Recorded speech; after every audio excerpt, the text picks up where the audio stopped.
Assalamualaikum warahmatullahi wabarakatuh. Kita lanjutkan pembahasan kita kali ini tentang tokoh. Tokoh kedua, kalau kemarin Pangeran Diponegoro, kalau sekarang adalah Teuku Umar, Tengku Umar ya. Ini masih dalam bingkai yang sama dengan Pangeran Diponegoro kemarin, yaitu dalam peta konsep yang kita bahas, yaitu bingkai masa penjajahan ya, masih dalam masa penjajahan. Dari namanya jelas bukan berasal dari Pulau Jawa ya, tapi berasal dari Pulau Sumatera, tepatnya di Aceh. Ia lahir di Melaboh, Aceh pada 1854 dari ayah yang bernama Teuku atau Tengku Ahmad Mahmud dan ibunya yang berasal dari lingkup kerajaan Melaboh. Bapaknya Teuku Umar ini seorang ule balang atau kalau sekarang mungkin kepala daerah ya. Ketika perang Aceh meletus pada tahun 1873, Teuku Umar ini berjuang dan pada waktu itu usianya masih 19 tahun. Atas keberaniannya dan ketangkasan Teuku Umar selanjutnya diangkat menjadi Kecik Gambong atau kepala kampung ya. Saya enggak tahu pelafalannya, mungkin seperti itu, tapi intinya kepala kampung. Di usia 20 tahun atau tepatnya tahun 1874, Teuku Umar menikah dengan Cut Nyak Sofiah, anak dari ule balang daerah Gumplang. Kemudian Teuku Umar menikah lagi dengan Cut Mauligao, putri dari Panglima Sagi ke-25 Mukim, salah satu pemimpin rakyat Aceh pada waktu itu. Pernikahan ini diyakini untuk meningkatkan derajat Teuku Umar di masyarakat. Tahun 1880, Teuku Umar menikahi Cut Nyak Din yang merupakan janda dari Teuku atau Tengku Ibrahim Lamenga, seorang pejuang yang meninggal dalam peperangan melawan Belanda pada 1878. Cut Nyak Din ini menerima lamaran Tengku Umar lantaran telah bersumpah akan menikahi laki-laki yang bakal membantu membalas dendam atas kematian suaminya. Tengku Umar memang cerdik, ia bisa berpura-pura mengabdi kepada Belanda, kemudian setelah itu mendapatkan apa yang diinginkan baru membelot dari Belanda, dan ini terjadi 2 kali. Tahun 1883, Gubernur Henry Karel Frederik van Tijt dan Teuku Umar melakukan kesepakatan damai. Van Tijt ini memanfaatkan Teuku Umar untuk merebut hati rakyat Aceh. Teuku Umar selanjutnya masuk ke dinas militer Belanda dan di tahun 1884 Teuku Umar ditugaskan menyelesaikan kasus kapal Nicero milik Inggris dengan Raja Tenom ya, yang disita kapalnya itu sama Raja Tenom. Teuku Umar dengan memimpin 32 orang tentara Belanda itu berhasil mengambil kembali kapal dari Raja Tenom. Kapal Nicero itu akhirnya malah dibawa beserta muatannya dibawa oleh Teuku Umar sendiri untuk kemudian kembali ke pihak pasukan Aceh, bukan dikembalikan ke Belanda ataupun ke Inggris. Sedangkan 32 tentara Belanda itu selanjutnya dihabisi. Ini untuk yang pertama kalinya Belanda dibohongi sama Teuku Umar. 1893 Teuku Umar untuk kedua kalinya berpura-pura menyerah kepada Belanda. Belanda menerimanya karena sangat membutuhkan pengaruh Teuku Umar yang diharapkan dapat digunakan untuk memadamkan perlawanan rakyat Aceh. Teuku Umar pun diperintah oleh Belanda untuk memadamkan perlawanan rakyat Aceh. Namun ternyata niat Belanda untuk mengadu domba rakyat Aceh dengan pasukan Teuku Umar gagal. Jadi niatnya Belanda mengadu domba, malah Belandanya dikadalin oleh Teuku Umar. Pasukan Teuku Umar ini membawa lari 880 pucuk senjata, 25.000 butir peluru, 500 kg mesiu, 5.000 kg timah, dan uang tunai, peralatan perang, dan lainnya. Kemudian digunakan untuk menambah kekuatan rakyat Aceh. 1898 pasukan Teuku Umar bergabung dengan pasukan Panglima Polim dan menyatakan sumpah setia ke kerajaan Aceh Darussalam. Pada tahun 1899 tepatnya 10 Februari di Kaudelo Bubon, Teuku Umar bersama pasukannya mengatur rencana penyerangan terhadap Belanda yang berada di Melaboh, di Tangsi Melaboh, di markasnya. Namun sialnya terdapat pengkhianatan dari pasukan Teuku Umar sendiri sehingga rencana itu bocor kepada Belanda. Singkatnya, Belanda langsung bergerak cepat dengan memerintahkan Letnan Verbrugge namanya. Letnan Verbrugge bergerak untuk merespons siasat Teuku Umar itu. Pertempuran terjadi dan akhirnya Teuku Umar gugur di tanggal 11 Februari 1899 karena tertembak di dada dan perutnya. Demikianlah sekilas tentang perjuangan Teuku Umar, seorang pejuang yang cerdik, sangat berani melawan kaum penjajah. Meskipun akhirnya harus gugur juga dalam pertempuran. Oke, untuk selanjutnya mari ke pembahasan dari pertanyaan teman-teman yang kemarin itu. Pertanyaan pertama dari Adim Yusuf Tesla. Pak Fat mau tanya, apakah tokoh Islam yang memperjuangkan kemerdekaan Indonesia ada yang bukan keturunan Ningrat atau priai meski tidak tercantum dalam buku-buku sejarah? Karena biasanya di buku-buku sejarah yang kita pelajari kebanyakan tokoh nasional atau tokoh Islam yang terkenal itu kebanyakan keturunan priai. Gini ya, kalau ada atau tidaknya yang tidak tercatat, jelas ada. Kalau nggak percaya silahkan dicek aja di makam pahlawan itu. Banyak nama-nama yang mungkin tidak terkenal seperti sekarang. Tapi gini ya, kalau ngomongin tentang sesuatu, nggak hanya dahulu, nggak hanya sejarah lah, dalam peristiwa apapun itu biasanya yang ditulis atau yang dicatat itu biasanya yang memimpin atau yang jadi inisiator, antara dua itu, kebanyakan seperti itu. Kita ngomongin sekarang aja lah, jalan tol itu nanti, pembangunan jalan tol mungkin 10 tahun atau 20 tahun lagi dalam sejarah Indonesia ditulis bahwa pembangunan jalan tol dibangun oleh Presiden Jokowi. Padahal kenyataannya yang bangun adalah para buruh-buruh itu nggak mungkin dicatat juga kalau buruh-buruh itu. Seperti itu ya, emang budaya atau secara akademis memang pencatatannya seperti itu. Selain itu dari sisi budaya nasional kita atau budaya Nusantara itu kan nasab itu menjadi hal yang penting. Baik dari sisi nanti kalau kita ngomongin tentang ulama, jelas nasabnya dari siapa itu pasti akan dipandang juga. Nanti kalau dari sisi kaum feodal atau kaum kerajaan itu nanti dari keturunan siapa itu dipandang juga. Dan orang-orang yang memiliki dua darah tersebut, antara kaum priai atau kaum ningrat atau kaum ulama, itu biasanya lebih dipandang di masyarakat. Jadi ketika ada suatu hal yang harus diperjuangkan, biasanya yang memobilisasi adalah tokoh-tokoh yang memiliki darah keturunan dari dua itu, keturunan ningrat atau dari keturunan ulama asapnya. Itu ya untuk Adim. Kadang kan juga para pahlawan itu niatnya berjuang tidak ingin dicatat dalam sejarah, tidak hanya pengen dicatat dalam sejarah kan, tapi mungkin dicatat sama Allah di akhirat sebagai seorang syuhada, kita kan nggak tahu. Selanjutnya pertanyaan dari Derida Fitri. David ya, bagaimana prioritas dakwah pada masa penjajahan di Indonesia dan bagaimana respon terhadap perlawanan bangsa Indonesia itu sendiri? Maksudnya respon apa ya ini? Respon Belanda gitu ya maksudnya, atau kaum kolonial.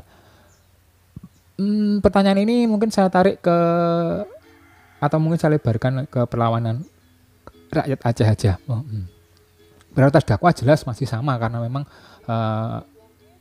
dakwah itu sebelum adanya kaum kolonial sudah ada ya di Aceh. Aceh itu menjadi salah satu pusat selain juga di Demak, malah lebih duluan Aceh. Jadi memang sudah tertata dengan bagus untuk regenerasi atau kaderisasi atau apalah istilah pendidikan agama Islam di sana untuk memunculkan seorang pendakwah-pendakwah. Jadi ya tidak begitu ada kendala, walaupun pada masa selanjutnya ada upaya dari pihak Belanda untuk melawan atau mengusik ke hal itu. Itu nanti yang jadi salah satu pemicu amarah dari masyarakat pada waktu itu sendiri. Makanya ketika itu muncul seorang akademisi atau istilahnya, mungkin akademisi saya bilangnya, Snock Hurgronds yang kemarin kita bahas di teori masuknya Islam yang teori India kalau nggak salah beliaunya. Dia datang ke Aceh untuk meneliti budaya dan kondisi orang Aceh. Dia itu orientalis, pernah juga ke Mekah walaupun bukan orang Islam ya, tapi dia menyamar jadi orang Islam untuk mengetahui keadaan masyarakat Islam itu sendiri seperti apa. Intinya Snock ini mempelajari orang Aceh dan kebudayaan-budayaannya sampai akhirnya dia membuat karya yang nanti karyanya itu jadi bahan pertimbangan oleh oleh pemerintah Belanda. Salah satu pertimbangannya adalah harus dibedakan antara Islam sebagai ritual dengan Islam politik. Baginya Islam sebagai ritual itu jangan diotak-atik untuk meminimalisir amarah dari masyarakat. Jadi Belanda itu dilarang mengotak-atik situ, biarlah selama cuma ibadah aja, jangan diotak-atik, jangan diganggu seperti itu. Tapi kalau urusan politik itu harus diawasi. Jadi Snock ini memiliki pemikiran seperti itu. Latar belakangnya karena penelitian di Aceh itu. Di ulama-ulama akhirnya diawasi. Jadi respon dari Belanda mungkin saya bisa tarik kesimpulan di situ. Kalau dakwanya, ulama tetap dakwah, sempat ada semacam gangguan, tapi akhirnya karena pemikirannya Snock ini, gangguan itu ranahnya ke Islam yang politik. Jadi seperti itu. Makanya nanti pasca tesis atau pemikiran Snock ini disetujui oleh pemerintahan Belanda, itu orang-orang ulama yang dianggap rawan melakukan perlawanan itu ditandai di mana ada sensus seperti itu. Terus kalau kalian pernah perhatikan gelar haji itu coba perhatikan, kayaknya ada di Indonesia aja ya, atau rumpun di Asia Tenggara. Nggak banyak orang yang pulang haji itu menggunakan gelar haji di namanya. Kalau dari sejarahnya setahu saya ini juga ada hubungannya dengan ini. Jadi pada waktu itu orang dari Mekah atau ibadah haji kan biasanya membawa pemikiran baru, karena di sana selain ibadah haji juga belajar ya. Tokoh-tokoh besar kan biasanya di situ belajar, berkumpul, bertemu, terus mendapat pemikiran-pemikiran baru. Ini ditakutkan oleh pihak Belanda. Makanya pada waktu itu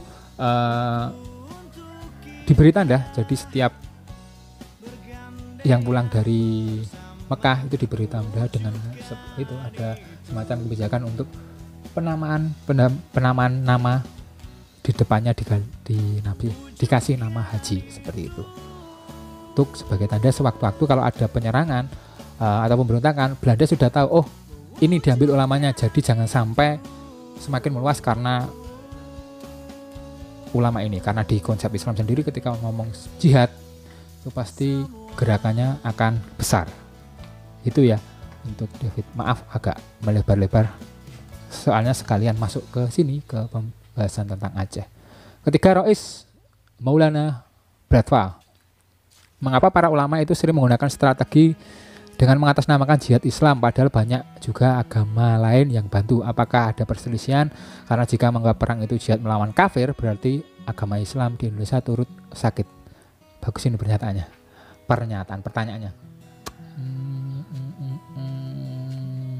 Gini, definisi kafir itu sendiri seperti apa ya pada waktu itu? Kok ketok bodoh ya? Seperti apa? Saya kasih opsi 2 mungkin. Orang kafir didefinisikan adalah orang yang belum masuk Islam, bukan beragama Islam saja. Atau yang kedua adalah orang yang bukan beragama Islam, tapi melakukan sesuatu yang zolim lah, seperti itu. Kalau dari lihat sejarahnya, dari yang saya lihat itu kayaknya definisinya lebih ke nomor 2 tadi. Jadi memang pada waktu itu definisi yang kedua itu, makanya beberapa tokoh ada yang beberapa perang lah, itu ada beberapa yang tidak harus santri semua gitu atau orang Islam semua, enggak. Jadi gabungan antar beberapa orang yang sama-sama tertindas dari kaum kolonial. Jadi beberapa, kalau di perang Diponegoro kan itu juga banyak kan, tidak hanya orang Islam aja, bahkan abangan atau apa itu yang masuk ke sana, ikut ke sana karena memang sama-sama merasa terzolimi oleh orang ini. Penyebutan itu mungkin saya rasa semacam upaya untuk membakar semangat aja sekalian, seperti itu. Oke, itu untuk Rois. Yang terakhir Hana Hatimatu Zuhriya Bratva sama menanyakan hampir mirip dengan Rois, apakah setiap perang yang dilakukan umat Islam dapat dikatakan jihad, bahkan jika harus melawan saudara sendiri seperti kaum Padri melawan kaum adat yang dianggap melakukan bid'ah, meskipun sebagian kaum adat telah memasuk Islam. Ribet ya. Kalau yang ini saya harus hati-hati, angel ya. Saya lempar pertanyaan gini aja. Apakah keluarga kita, saudara kita, teman kita yang kita anggap melakukan bid'ah atau melakukan sebuah kejahatan itu boleh kita perangi atau harus kita perangi atau harus kita lawan? Seperti itu. Kalau pertanyaan itu kalian menjawab iya, berarti itu bisa dikatakan jihad dengan perspektif dari kaum Padri tadi. Tapi kalau kalian jawabnya tidak, terus ingin menemani saudara kalian, teman kalian, keluarga kalian yang masih melakukan dalam tanda kutip kejahatan atau hal-hal yang kalian anggap tidak baik, sambil menunggu ada perubahan, itu juga bisa dikatakan kalian jihad juga dengan perspektif lain. Jadi urusannya ini adalah masalah pandang, itu cara pandang. Karena setahu saya kaum Padri itu kan awalnya kaum Puritan ya. Gerakan Puritan pemurnian. Dan Puritan itu pasti sangat jauh dari kata toleransi. Gerakannya sangat keras. Seperti itu. Awalnya memang melakukan konflik dengan penduduk lokal, tapi kemudian juga melakukan semacam konflik dengan Belanda. Jadi penyebutan kaum Padri atau perlawan kaum Padri sebagai sebuah perjuangan atau pemimpinnya dikatakan pahlawan mungkin dari sudut pandang bahwa mereka melawan kaum penjajah Belanda, bukan melawan penduduk lokal kalau menurut saya. Seperti itu. Intinya pada waktu itu adanya gerakan purifikasi lah. Sekarang sudah juga banyak kan gerakan purifikasi. Sedikit-sedikit mengkafirkan, bukan sedikit mengkafirkan, sudut pandangnya beda lah tentang definisi kafir itu seperti apa, definisi bid'ah itu seperti apa. Dan kalian pasti juga tahu bagaimana cara menyikapinya. Itu aja. Jadi di Padri itu gerakannya adalah purifikasi, gerakan pemurnian kalau menurut mereka. Tapi yang murni itu yang seperti apa kan kita nggak pernah tahu juga. Oke, gitu dulu teman-teman dari 4 pertanyaan dari teman-teman. Saya ingin kembali. Untuk presensinya jangan sampai lupa, jaga kesehatan dan tetap menggunakan masker, tetap menjaga kesehatan orang-orang sekitar kalian dan mematuhi protokol kesehatan. Tetap jaga semangat, tetap melakukan kegiatan seperti biasa.